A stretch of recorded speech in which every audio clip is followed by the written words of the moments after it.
What is up, everybody? Welcome to Football Diehards. Going to be talking about this week's slate, going position by position as always, and we'll be back on Sunday talking about it game by game. I am here with Jamie. I'm assuming it was very good. I heard you took down a tournament.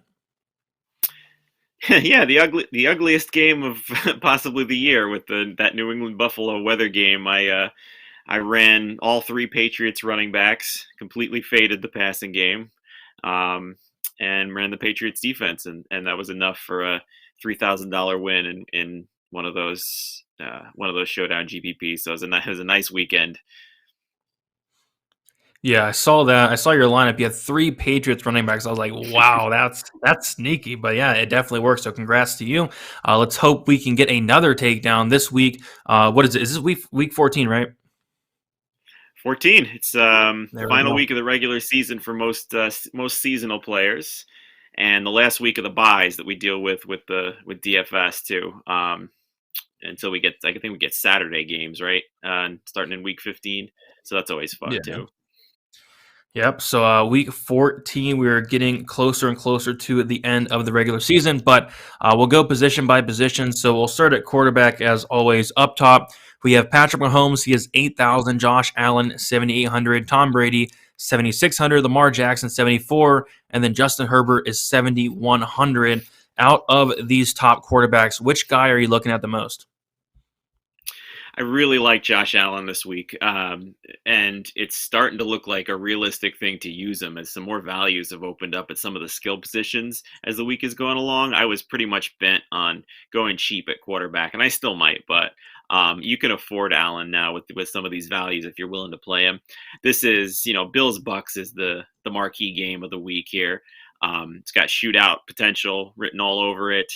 Allen and Diggs are such big playmakers, so I think they're going to be pretty popular stacks in GPPs. But Allen, the Bills need this win, and I think this is going to be one of those times when we see him throw the ball 40 plus times that we just haven't seen recently, as they've kind of committed more to run and defense and played some rough matchups, and then the weather in New England there. So I think this is one where we kind of see Allen's ceiling unlocked. So I think he's good in all formats. What about you? Yeah, I like the Allen call a bunch. You typically don't want to run against the Tampa Bay defense. I think they're going to do a lot of passing. So yeah, Josh Allen definitely makes a lot of sense. Mahomes is interesting. I'm taking a look at the ownership for Patrick Mahomes here, and he's coming in at the sixth highest owned quarterback at about 5.41%. The problem with Mahomes is he's just been so inconsistent this year. It's nuts. It's nothing like last year where it's you want to make sure you get Mahomes in a lot of your lineups, but I'm kind of iffy about him. But he is coming in at low ownership. Any thoughts on maybe sprinkling in some Patrick Mahomes at this 5% ownership? Yeah, absolutely. And I'm always on Thursday nights with the football diehards on Sirius, and I said a big thing in cash is to pay up for one of the Chiefs skill position players, which we'll get to later. But I mean, in GPPs, they have just as much value, and it's all tied to him. And was it 3 weeks ago? He killed the Raiders. That was his Yeah. 5 touchdown game. So I mean, if he's still coming in low, um, presumably after last week's dud, where they all dudded against Denver. I mean, yeah, absolutely love him, and love stacking with him in GPP. Yeah, you mentioned it. The low ownership like this for Patrick Mahomes against the Raiders, this ownership is very low. And if it does stick that way on Sunday, I'm definitely going to be looking at some Mahomes there. So we talked about Mahomes, we talked about Allen. The other guy I do like up in the 7K range is going to be Justin Herbert. This is a guy that I think is just going very under the radar. He's very underrated. He's very consistent, averaging 25.3 DraftKings points. There is some news on. Well, it looks like Mike Williams is going to play, but it's still up in the air if Keenan Allen's going to play. Have you heard anything recent about Keenan Allen? Because last time I heard He's he out. might play. He's out. Okay. He's ruled out. So Yep. so what do you think that does to Herbert? Because obviously Herbert's still going to have, Guyton, he's going to have Mike Williams, he's going to have Eckler. Do you think that hurts do you think it hurts him so much that you don't even play him anymore, or do you think it just hurts him a little bit? No, I think it dings him for sure. But if I was considering him to Josh Allen and saying like, well, the $700 discount to Herbert's nice, I think I'd pay it. I think it's worth it to pay up for Allen now. But I mean, I think Herbert's fine. The one thing, I'm a Giants fan. They have no pass rush at all. And the Chargers offensive line is elite. So I mean, Herbert's going to have clean pockets, which means he's going to be able to throw downfield to Mike Williams if he does play, and use Eckler in the slot or out of the backfield. And the other guys aren't terrible. And he's got tight ends too, and the Giants are very vulnerable to the tight ends. So I think Herbert's a solid play. I think I'd probably eliminate him in cash, but in GPP for sure. Yeah, I definitely feel you there. We do see that Josh Allen, out of the bunch we talked about up here, is coming in at 8% owned. Justin Herbert coming in at 6% owned. And like we mentioned, Patrick Mahomes, 5% owned. Out of the ownership, I think Mahomes is what does intrigue me the most, being the lowest owned out of the three that we do like. We'll keep moving down, though. In this mid-range, we have Dak Prescott, 6,700. Russell Wilson, 67, or Russell Wilson is 6,600. Tannehill, 64. Burrow, 6,000. Carr, 59. Garoppolo, 58. Bridgewater, 57. Taysom Hill, 56. And then Heineke, 55. Out of this mid-range bunch, who is the guy that's really sticking out? I think we're going to be on the same guy here. It's got to be Dak, right? I mean, not only is everybody healthy now for him, um, including Tyron Smith. He's got Smith back at left tackle. He's got Lamb. He's got Cooper, I would think, is better now, too. He's got Gallup. He's got Schultz, both running backs. And today, I think Washington ruled out Montez Sweat, and they're already without Chase Young. So now Washington doesn't have a pass rush. Um, I mean, what could go wrong here against Washington, who's given up the most fantasy points per game to quarterbacks? I mean, that's it seems like it's just kind of a no-brainer spot. I think, he's so good in GPPs, and if you can get up to him in cash, why not, right? Yeah, so what's up with this price tag? I mean, we have not seen Dak Prescott this cheap since week 4 against Carolina was the last time he was 6,700. Last week against the Saints, who obviously has a much better defense, he was 7,100. So why are they pricing him down 400 here? But yeah, I totally agree. You mentioned all the key points. Washington has given it the most DraftKings points to opposing quarterbacks. Great matchup, great stacking options. Dak Prescott, in my opinion, is just way too cheap here at 6,700 and looks like he is coming in at the 4th projected highest owned quarterback at 7%. So yeah, really high on Dak Prescott this week. Yeah, and I think the only reason his ownership isn't higher is because the two guys we haven't mentioned yet in that cheap range, there's two cheap quarterbacks just staring you in the face, and when they pop up, people like to gravitate to that so they can pay up for running back and wide receiver, which is fine. But I mean, you're right. He's too cheap, and I don't really understand why either. Yep, for sure. In this the 55K to 7K range, another guy that does stick out is going to be Taysom Hill.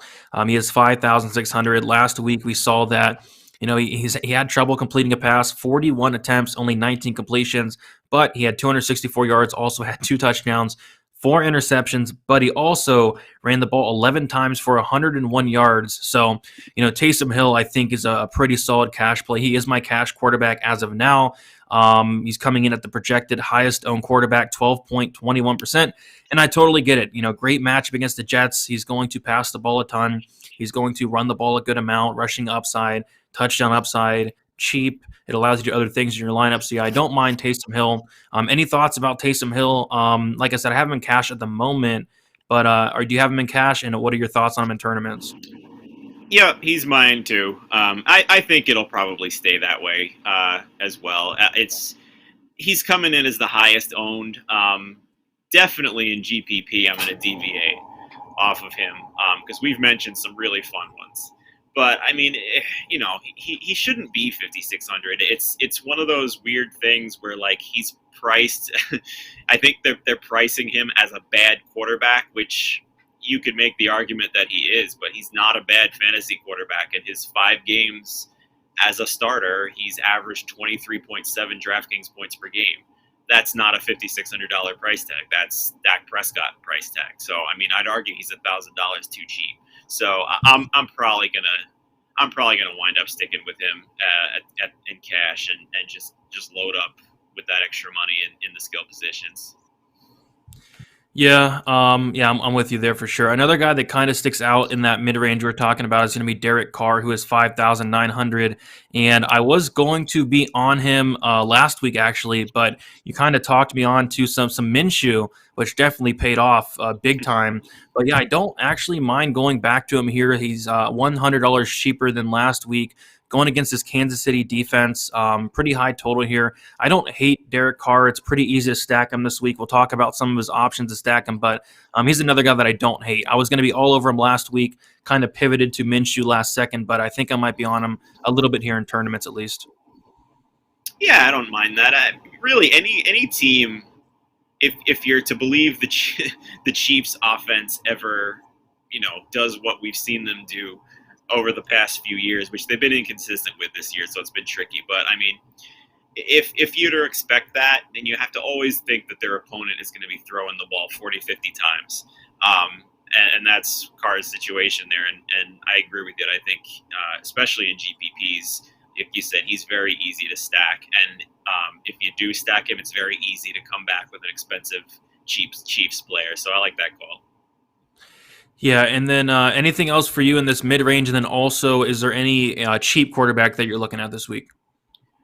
Well, Cam Newton is the second highest owned quarterback according to our projections here, which I figured was going to happen too. I mean, I think if you're in that cheap range, you're choosing between Taysom Hill and Cam Newton. I don't see myself playing Cam Newton if I can just play Hill for $200 more. But I understand why. He's, the Falcons have given up the second most points per game and the second most fantasy points per game to quarterbacks. On paper, he has a better matchup than Taysom Hill, who also has a good matchup. So he's also got better wide receivers than the Saints do. So I can see the argument for him. I'm probably not going to go to it, but I can definitely understand it, especially with McCaffrey done for the year. You got to figure they put it in his hands a little more. Yeah, I get it as well. And he's had 3 games in a row where he's had a rushing touchdown. So I think if they do get near that goal line, he's going to run it in there. So I don't hate Cam Newton as well. But I personally do like Taysom Hill over him in cash. Was there any other guy that stuck out? I thought we brought up a bunch of good ones there. No, yeah, I think that's good. I will. What do you think about Heineke? Kind of the same situation as kind of with Derek Carr. If you're to think that Washington's playing from behind, he's got rushing upside too. You like him at all? Yeah, I don't hate him. He'd probably be behind Cam Newton and Hill for me, but he's another option down there, I think. Yeah, and he's priced right between the two of them too. So I don't think I'm going to wind up getting to him there, but I can see, if they wind up being the 2 highest owned, and you want to be in that range, if he outscores them both, you can get some leverage, but I think I still like the other 2 better. Yeah, Heineke coming in about 4%, whereas Hill and Cam Newton are 1 and 2, so that's interesting for sure. But I say we move on to the running back position. Up top, we have Eckler, who is 8,300, Alvin Kamara, 7,900, Joe Mixon, 77, Nick Chubb, 76, Fournette, 74, Elliott, 73. So out of this bunch, 7K and up, who is the guy you were looking at? Well, I didn't know Kamara was... Is Kamara back? Yeah. So it doesn't matter really. I mean, this is the Eckler show for me this week. It does matter. I mean, Kamara's a great play. I shouldn't say that, but I mean, Eckler is my number 1 this week. With Keenan Allen out, that has to up an already very high target share in the short field for Eckler. The Giants have been punished by running backs since losing Blake Martinez.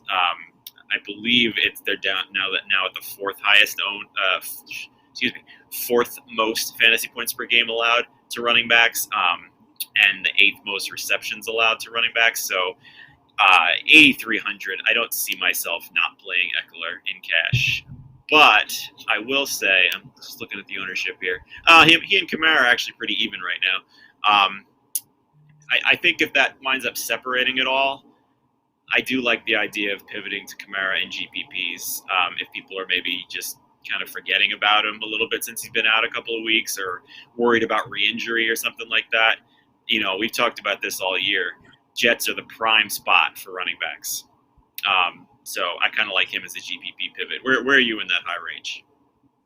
No, I totally agree. And what I've been finding myself doing this week is paying down a lot at wide receiver. I think there's a lot of great value plays there. I think there's a lot of great value tight ends, and I think there's a lot of great value defenses this week. And I find myself paying up at running back here.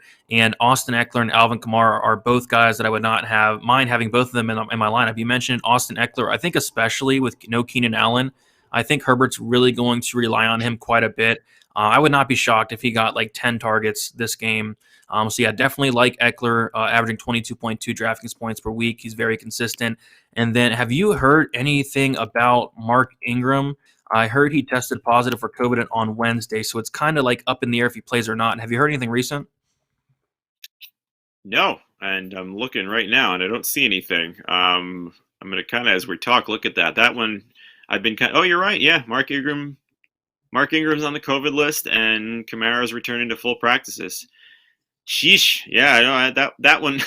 That was a miss by me. I didn't hear that at all. So, oh, yeah, that's an interesting one now. And I think you may be onto something with that with both of them because you're right. There are a lot of value receivers, a lot of mid tier. You mentioned value tight ends and defenses, and also the cheap quarterbacks we talked about. Are you okay playing Kamara and Hill together, Taysom Hill? Yeah, I don't hate it. I don't hate it. It's a cheap quarterback there, and then Alvin Kamara. Because I could see a scenario where Kamara gets a bunch of receptions and maybe a passing catching touchdown as well. So yeah, I don't hate it. Yeah. Way back in the preseason, I was ranking Kamara a little bit down because of kind of the lack of targets he got with Taysom Hill at quarterback, which I Mhm. still have mild concern about. But I don't know. I mean, they just don't have any wide receivers anymore. Like, you got to figure, even if Hill steals his touchdowns, that Kamara's target share is pretty safe, right? Like, no Michael Thomas. You know, he's got like a who's who of nobodies to throw to at wide receiver. I got to figure that he's safe, and I think I'd be okay playing both of them. Yeah, Kamara's like the wide receiver one of the team. So, but yeah, I mean, if Mark Ingram is out and you get Kamara against the worst run defense in the league, that does really intrigue me a lot. Yeah, and with the Ingram news, which I definitely have missed, I'm definitely gonna start exploring that because we have some other there's value running backs that have opened up too that Mhm. you could play as a third if you really wanted those two. That's one thing about our ownership. We haven't, we'll get into the mid tier in a second, but right now we've got Elijah Mitchell as the top. That this will obviously change because he was ruled out No very doubt, yeah. shortly before we started. Yeah, yeah. So Eckler, Kamara up top, another guy in the 7K range that I don't hate. Is going to be Leonard Fournette, 7,400.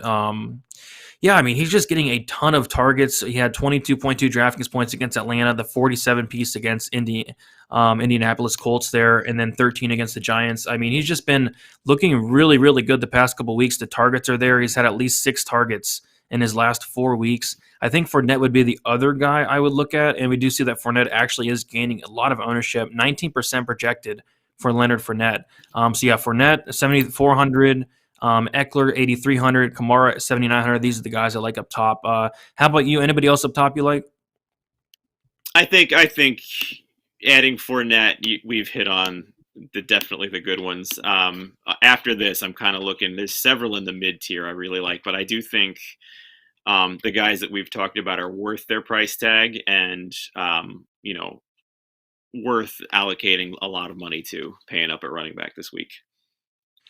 Yep, for sure. We'll do the 6K to 7K range. In this range, we have Cordell Patterson, 6,900. Mitchell has been ruled out, like you said, 6,700. Swift has been ruled out as well. Pollard is questionable, 6,400. Josh Jacobs, 6,200. Clyde Edwards-Helaire, 6,100. Gibson 6,000. Let's go to 5,500 because the majority of players I named are like out and questionable. So Barkley 6,000, Hubbard 59, Williams 59, Robertson 58, Freeman 57, and then Hunt 56. Out of that bunch, who you like in the mid range? A lot of them, and this is going to be tough. So I'm picking one. I mean, I'll go to my cash article on this. I will say that I love Gibson and I really love Barkley's price tag in cash.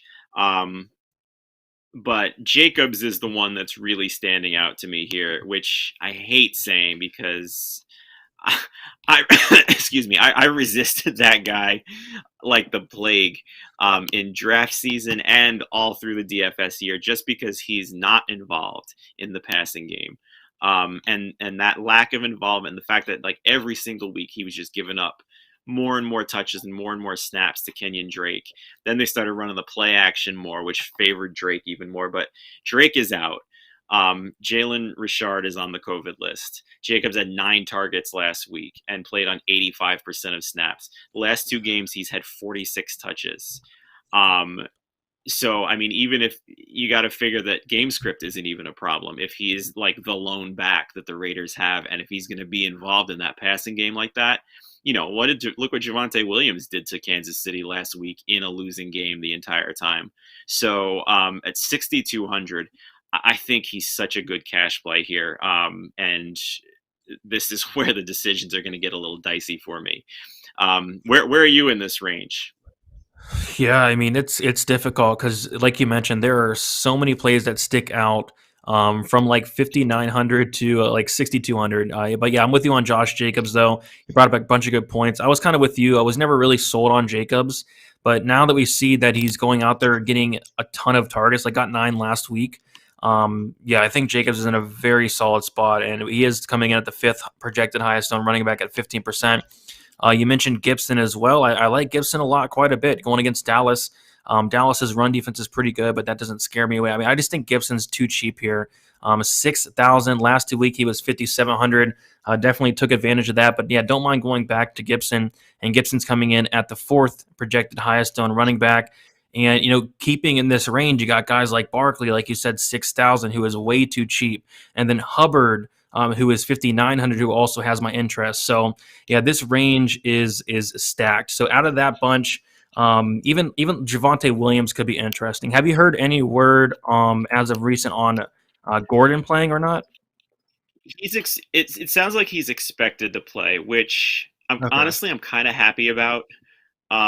Because if he wasn't playing, Javonte Williams is going to be 95% owned in cash against Detroit. I still think he's a good cash play because they have to recognize that he's the better back of the two. Does that mean he's all of a sudden the main back and Gordon is like the one that gets 5 carries a game? I don't think so. I don't think they're going to do that if they're both active. But I do think they have to recognize that he is the more talented back, and the matchup can't really get much better against the Lions. Well over 5 yards per carry, 17 touchdowns, all-purpose touchdowns to running backs. So I think he's still cash viable, even if Gordon plays. For GPPs, we'll kind of have to see the ownership. And what do we got him here? Yeah, I mean, he's coming in at the 2nd highest, which in essence is the highest if you can discount Mitchell on our list. So Mhm. that's an interesting one to me. But I'm kind of glad that I'm not being forced into him right now. Where are you on Javante? No, I mean, I totally agree. I think if Gordon is out, yeah, I'm going to have him in pretty much every single lineup. But yeah, like you said, if Gordon still plays, I don't think that completely, rules him out. I think I'm still going to have a decent amount of him. Great match against Detroit. Like you said, he's the much more talented running back. But yeah, with Gordon playing, it does, I say it hurt him a little bit. Whereas if he didn't play, I think I'd just be all over him. Mentioned Chuba Hubbard a little bit. He's kind of in that range where you have Gibson 100 more, you have Barkley 100 more, you have Josh Jacobs like 300 more. Any thoughts on Hubbard? I'm a little bit iffy on it, but of course we have no Christian McCaffrey. He just kind of disappointed me. Like when McCaffrey went out, I was expecting a lot more from Hubbard, but he didn't really produce. So, any thoughts on Hubbard against Atlanta?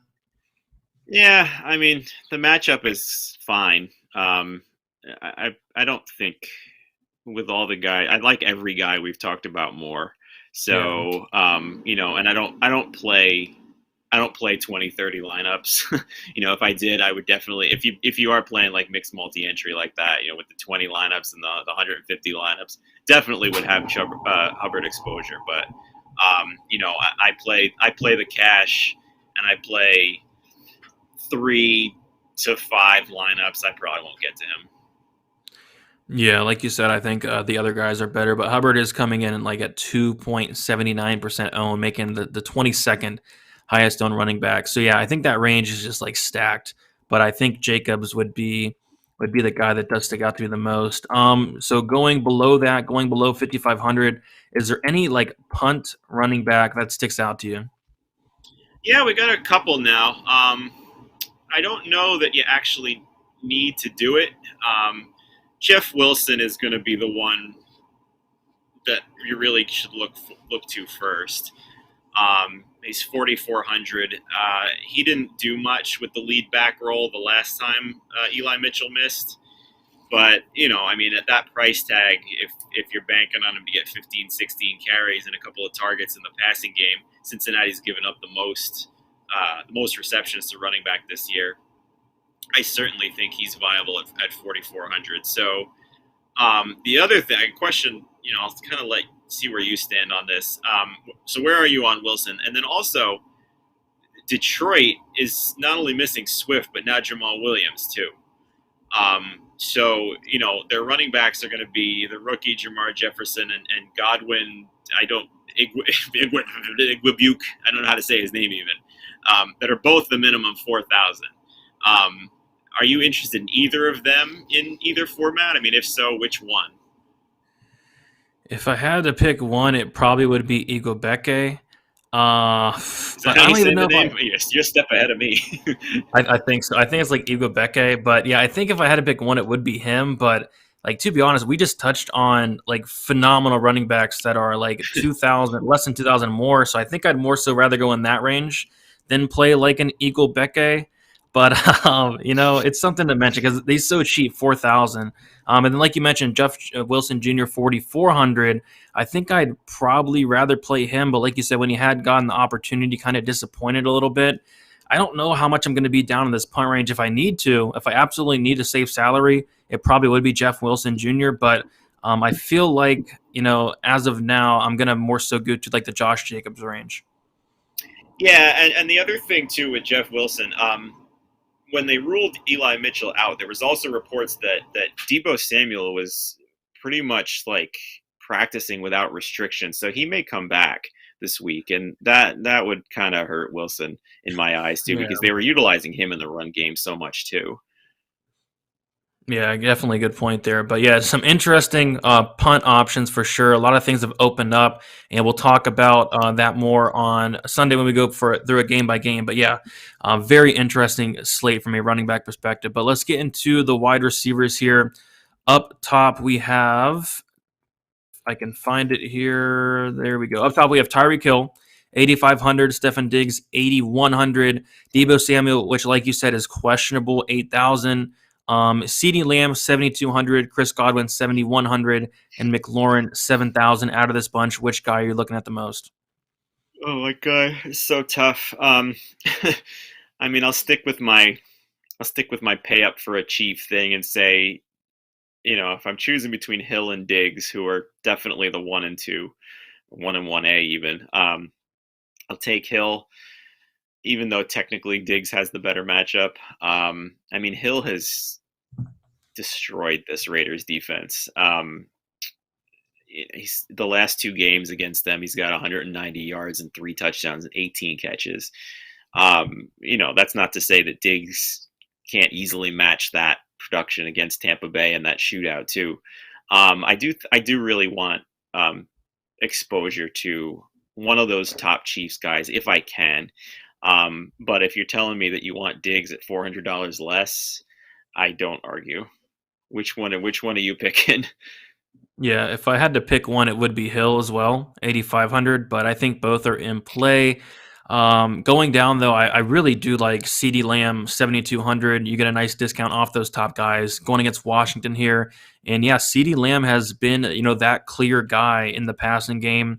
I like him quite a bit. He's actually coming in at like the 13th projected highest owned wide receiver at 10%. I kind of expected him to get a little bit more ownership than that, but yeah, phenomenal matchup. I don't mind stacking up with Dak. So yeah, up top, Tyreek Hill, Stephon Diggs, CD Lamb. And even like Chris Godwin's interesting, 7,100.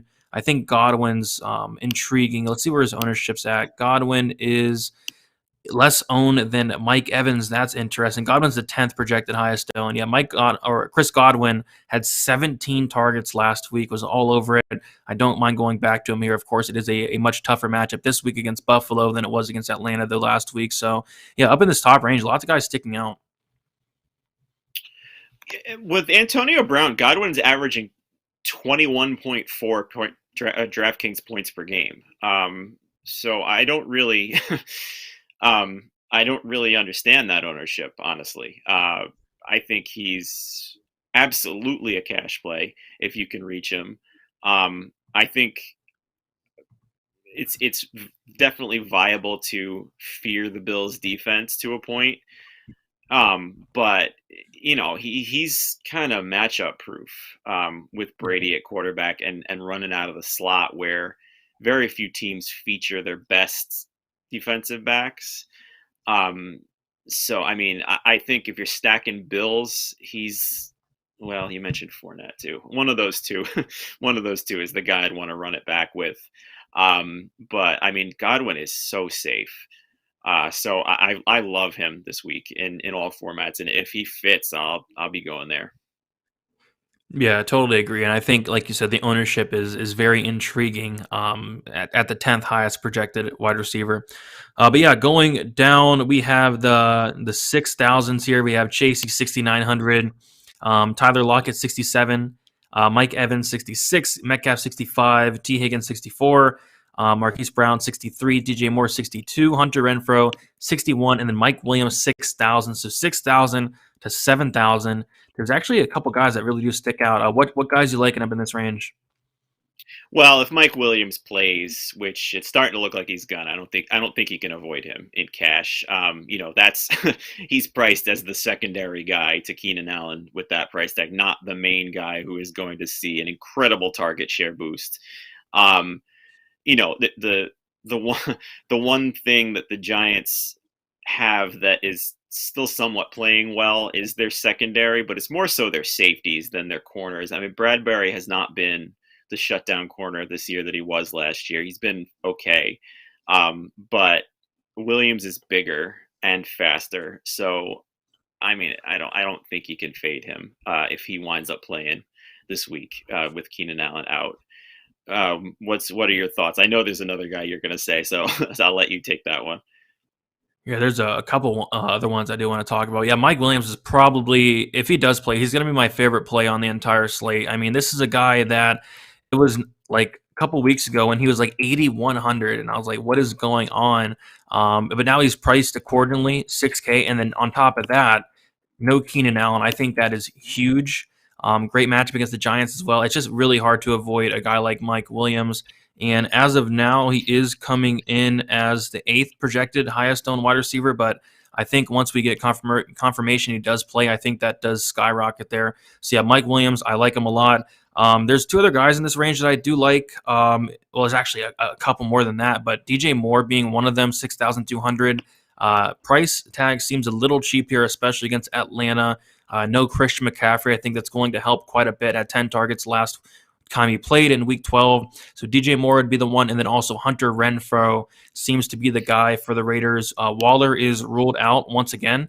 So I think it's going to be another game where Renfrow gets nearly 10 targets. And then also a good matchup against Kansas City. So yeah, right in this 6,000, I like Mike Williams, 6,100 Hunter Renfrow, 6,200 DJ Moore. Those are probably my three favorite in this range. How about you? You like those guys? And also any other guys you're looking at in this range? I love Renfro, and I figured you were going to talk about that. I mean, he is the epitome of a cash play. And what did you say his ownership we were looking at here? It's not that high. I mean, I think it should I be a think it's little bit 11. higher because, yeah, that's That's okay. I mean, I guess that's pretty. We'll see some significant ownership for him at that price tag. But yeah, like you said, I mean, with no Waller, he's the only one. He's the only one they're going to throw to. They don't even have Kenyon Drake out of the backfield to take some of the heat off of those short passes. So the Chiefs have been playing much better defense, but I Yes. mean, the Renfro has got to have one of the safest floors, I think, of any wide receiver here, even if he doesn't score. So yeah, that's a cash play that I really really like. I do like the Seahawks guys too. I liked them a lot more earlier in the week. To a point where I had Metcalf in my first cash build at 6,500. I think at this point they're probably going to wind up being GPP instead. But Houston is, as again, another soft defense that we like to attack with these full stacks. God knows what the Seahawks are doing at running backs. It looks like Alex Collins is out now too. So, with the win they had where Russell Wilson kind of started to really look like himself, um, I think stacking him with Metcalf and Lockett is a really nice play. It's just a matter of if you want to bring it back with a Texan, which I don't know if I do. But they got some big upside in this one, so I kind of like them in GPPs. Yeah, I agree. Metcalf and Lockett coming in at 15 and 16th, projected highest on wide receivers. Metcalf 9%, Lockett 8%. Yeah, I think they're just too cheap, both of them. So yeah, don't mind sprinkling some of them. We'll keep moving down though. Let's go 5,900 to 5,000. We have guys like Cooper, Elijah Moore, Brandon Ayuk, Brandon Cooks, Russell Gage, Jerry Jeudy, Michael Gallup, Julio Jones, Jarvis Landry, Cortland Sutton, and Tyler Boyd, Amon-Ra, St. Brown, Cole Beasley. Out of this range, are there any guys you're liking? Um, Not a ton. I will say, if we got to say the one thing. If Mike Williams does sit, then the two remaining Chargers receivers, Jalen Guyton and Joshua Palmer, are 3,400 and 3,000. So I Yes. mean, you gotta play at least one of them. I would say it's even viable to play both. In that scenario, you can get like three ridiculously expensive running backs plus one of those top receivers that we talked about if you do that. So I think that's viable. But I think Mike Williams is going to play. So um, I guess you could still look one of their ways, right, as a cheap option. I'd be inclined to lean Palmer's way out of the slot a little bit more. Um, where are you on those guys? Do you think they're viable even if Williams does play? Yeah, if Williams does play, I do think they're definitely viable. Especially, I do like Guyton personally, and I'm not sure if the ownership is on him right now, but I think he'll probably be very low owned. But yeah, if Williams does not play, that's when we really have to take a look at him. Yeah, for sure. I think I like Guyton a little bit better too. I mean, he's the big play guy. He went for big plays last week. It was four catches, 90 yards, and a touchdown. Yeah. So yeah, I mean, with a full complement of snaps, and he ran more snaps than Palmer too. So yeah, that's fine with me. I kind of like Jamison Crowder, a little more expensive too. He's very unexciting playing for the Jets, but he's in that kind of reception floor range you kind of like to get in that. Saints defense has given up the fifth most fantasy points to wide receivers. They're a lot better at stopping the run and stopping the perimeter than they are the slot. So I mean, I don't think you're getting a huge output with Elijah Moore. Clearly the wide receiver one there now, but he's also going to get Marshawn Lattimore, who has been like locked down lately. So I don't mind Crowder there. It's lukewarm, but I'll use him. Yeah, I don't mind that. I was going to look hard at Brandon Ayuk, but if Debo Samuel does play, I have absolutely no interest. But yeah, Samuel is out. I think going back to Ayuk is not a terrible idea.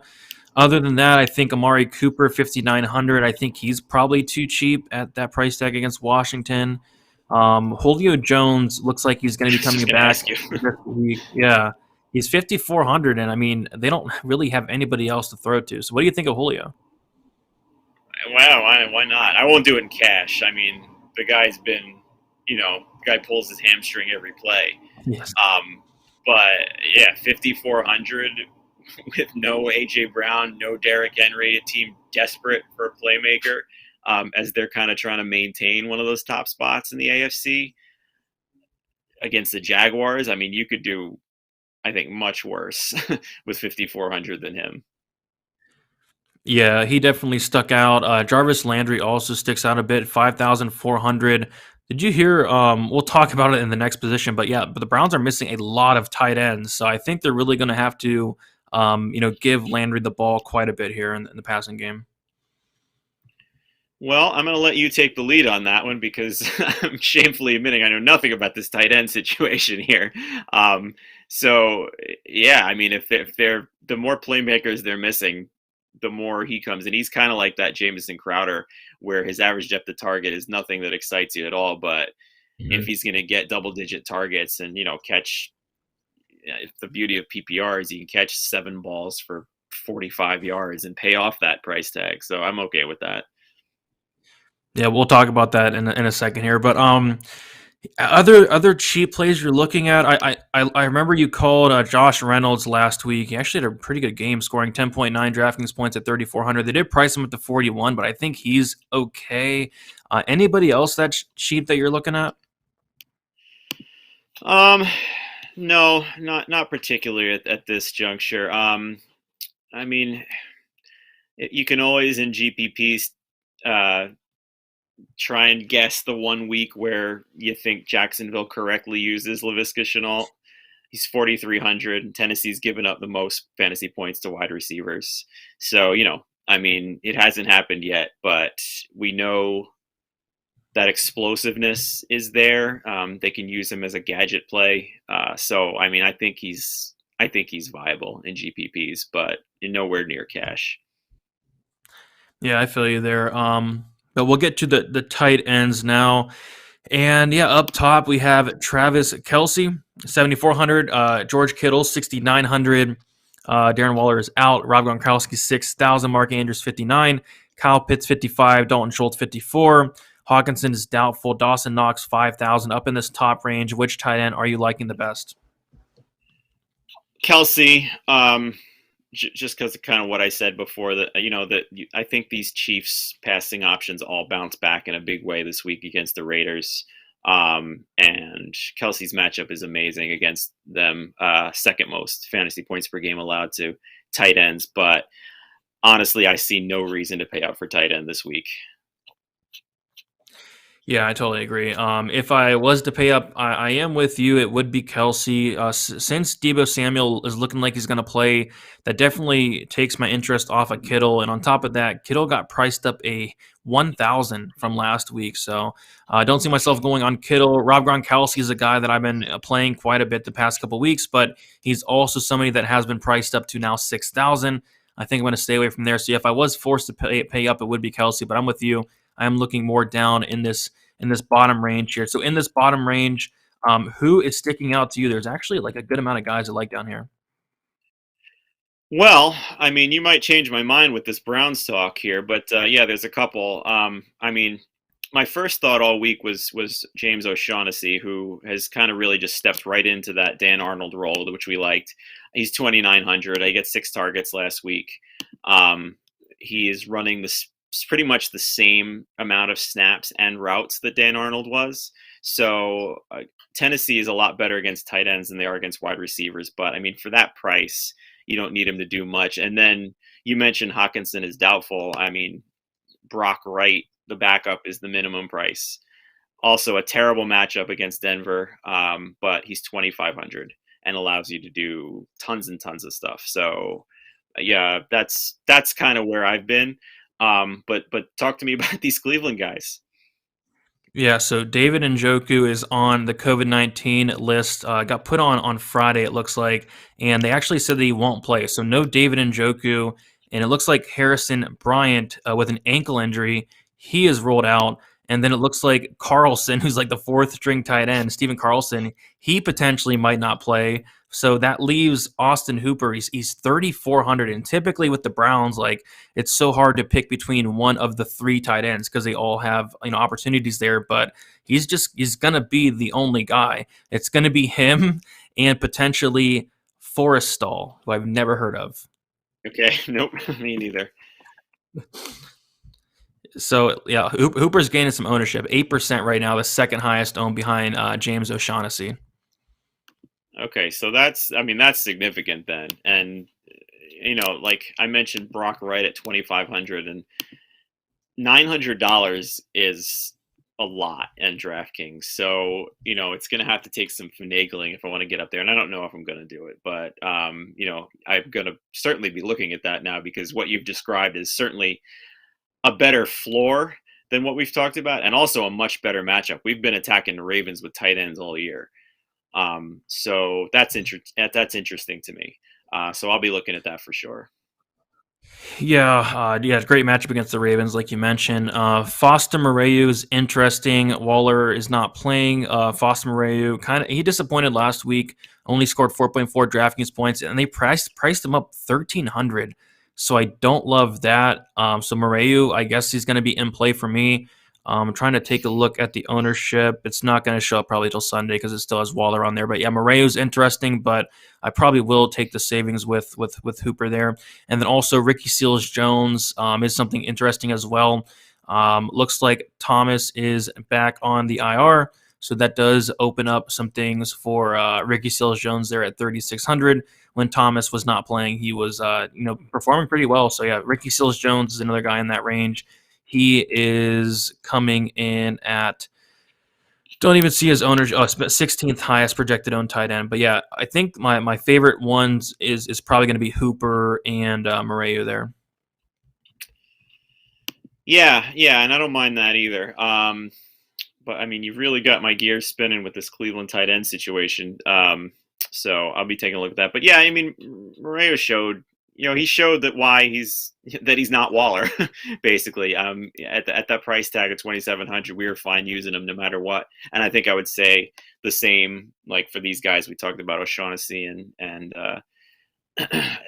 Detroit's. I've already forgotten his name. Hawkinson's backup, Brock Wright. Yeah. You don't need him to do anything, but 4,000, you kind of almost need him to do something at that price tag, if it's rising like that. So I'll probably wind up staying away there. Yep, for sure. We'll see what happens throughout the week. We'll talk more about it on Sunday. But we'll quickly touch on defenses here, and then we'll head out. For me, if I'm paying up, it's going to be the Seattle Seahawks going against Houston. I think they're like really underpriced on DraftKings, only 3,100. If I was paying down, not much sticks out, but I think potentially, I don't know, maybe you could throw the, I don't know that. I don't know. What do you do in a defense? Because nothing's sticking out really down low, but I do like Seattle at 31. Yeah, it's hard. We had this situation last week. I forget what team it was, but there was a kind of a smash team that you would expect to be upwards of near 4,000. That was like low 3,000s. That was like this. You remember who it was? No, but I ended up going with the Steelers at 2,900. They did pretty good, but I forget which one you're talking about. That was a good play. I went with the Raiders instead, and I didn't need them to. They weren't as good as the Steelers, but I was good by then. I didn't need them. But there was a team that was like a smash defense last week that I think was 3,000 or 3,100, and I just didn't wind up doing it. You're right. That's the Seahawks this week. It's weird that they're that cheap against the Texans. I think if you have the money for it, that's definitely the play. The cheap end, the other side of the ball, the Houston, they don't. They let points in, but they have a pass rush. The last 4 games, they have 11 sacks. So, and Seattle's offensive line is not good. So I think that's okay. You're really not expecting much. And I think, right at the bottom, the Giants are kind of the opposite of that. They don't get a lot of sacks, but they get turnovers and they limit points. Problem with that is like my key players are going to be Chargers, so I don't really see myself playing the Giants defense against, like, I'm going to play Eckler and I'm going to play Mike Williams. I mean, and if Williams is out, I'm going to play Eckler and at least one of those cheap guys. So I don't really see the Giants being viable for me either. So it's probably the Texans. is the one in that low range I'm okay doing. I don't mind the Browns at 2,700 with their pass rush. I don't really care for attacking Lamar Jackson, but the Browns do have a significant pass rush. I think they're second in the NFL in pressure rate, but that's kind of where I'm sitting right now. Yeah, I think if I have the salary, I'd love to get Seattle, but you did bring up a couple ones to look out for. So yeah, that is about it. Went through a lot of players there. Was there anything else you wanted to touch on, or anything else you'd like to say? No, I think we're going to have a lot to talk about though on Sunday when we get some clarity with some of this stuff. So make sure everyone listening, you tune in because we're going to probably be talking about some of the stuff pretty differently than we said tonight. Yep, and then as always on Sunday, we'll go game by game. We'll talk about some strategy, GPP, cash, all that good stuff, and then update the ownership, and then update all the injury news. So yeah, that's about it, guys, and we'll see you Sunday, 10 o'clock.